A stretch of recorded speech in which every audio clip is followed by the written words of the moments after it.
नहमदुहु व नुसल्ली अला रसूलिहिल करीम अम्मा बाद। जिस तरह रमज़ानुल मुबारक करीब आता है तो अक्सर औरतें मुझसे ये सवाल करती हैं, क्या औरतों पर नमाज तरावी ज़रूरी है या माफ़ है? और ये भी सवाल साथ साथ करती हैं कि अक्सर औरतों को कुरान तो आता नहीं है, वो अकेली घर के अंदर नमाज तरावी किस तरह अदा करें।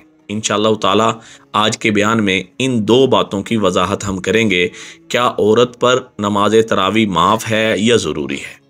दूसरी, अकेली औरत जिसको कुरान याद ना हो, 10 सूरतें याद हों, वो नमाज तरावी घर में कैसे अदा करे।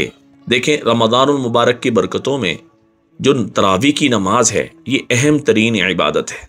मेरे नबी ने फरमाया, मन क़ाम रमज़ाना ईमानन व इहतिसाबन गुफ़िर लहु मा तक़द्दम मिन ज़ंबी। जो औरत ईमान की हालत में सवाब की उम्मीद रखते हुए तरावी की नमाज अदा करेगी, अल्लाह ताला उसके पिछले सारे गुनाह माफ़ फरमा देंगे। शरीयत के अंदर नमाज तरावी का जो हुक्म है वो सुन्नत मुअक्कदा है। सुन्नत मुअक्कदा किसे कहते हैं? जो ज़रूरी हो। लिहाजा ये बात तो साबित हो गई, चाहे मर्द हों चाहे औरतें, नमाज तरावी दोनों के लिए ज़रूरी है। अब दूसरा सवाल कि जिनको कुरान ज़्यादा याद ना हो तो वो नमाज तरावी अकेली घर के अंदर कैसे अदा करें? तो वो भी सुन लें कि अगर आपको कुरान पाक की 10 सूरतें याद हैं, आप पहली रकत में सूरतुल फील पढ़ेंगी और दूसरी रकत के अंदर सूरह कुरैश पढ़ेंगी, तो इस तरह आपकी ये 2 तरावियाँ अदा हो गई। 10 तरावियों में ये जो आखिरी 10 सूरतें आपको छोटी छोटी याद हैं, ये आप 10 तरावियों में पढ़ लेंगे। फिर दूसरी जब 10 शुरू करेंगी, उसके अंदर भी दोबारा से आप सूरतुल फील से फिर दोबारा इसको शुरू कर लेंगे।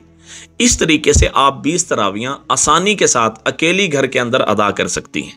और अगर आपको 10 सूरतों से भी कम याद हैं, 5 सूरतें याद हैं, 4 याद हैं, तो जितनी याद हैं तरतीब से उनको पढ़ते जाएं, दोबारा दोबारा उन्हीं को पढ़ते रहें। इंशाअल्लाह ताला ऐसी तरावी पढ़ने की बरकत से भी अल्लाह जल्ले शानहू आपके पिछले सारे गुनाह माफ़ फरमा देंगे।